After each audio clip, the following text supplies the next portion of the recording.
नगर पालिका द्वारा संचालित चिड़ियाघर में उत्तरायण यानी खिचड़ी के त्योहार में छुट्टियां चल रही है, जिसमें सूरत के निवासियों ने छुट्टी में अपने परिवार के साथ चिड़ियाघर में घूमने के लिए भरी भीड़ देखने को मिल रही है। आपको बता दें कि अभी तक इस चिड़ियाघर में 2 दिनों की छुट्टी के दौरान 33,000 से अधिक लोगों ने चिड़ियाघर देखने के लिए आए और जिसमें 2 दिनों में चिड़ियाघर को कुल 9 लाख की आय हुई। आपको बता दें कि पिछले वर्ष की तुलना में इस वर्ष अधिक पर्यटक चिड़ियाघर में पक्षियों और जानवरों को देखने के लिए आकर लुत्फ उठाया, जिसमें सभी आने वाले दर्शकों को सूरत चिड़ियाघर में ऑफलाइन और ऑनलाइन टिकट दिए गए। सूरत के चिड़ियाघर में शेर, बाघ, दरियाई घोड़ा, तेंदुआ, भालू, दरियाई घोड़ा जैसे जानवर आकर्षक का केंद्र हैं।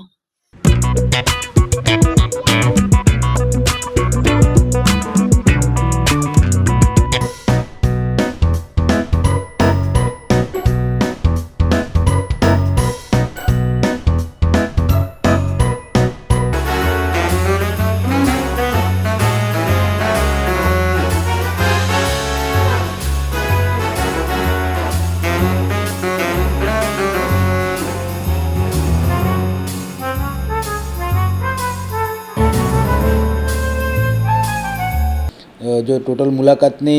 સંખ્યા જોઈએ તો આ વર્ષે 2 દિવસમાં 33,075 મુલાકાતીઓ આવેલા હતા અને એની પ્રવેશ ટિકિટની આવક પેટે 9,30,000 રૂપિયા જેટલી કોર્પોરેશનની આવક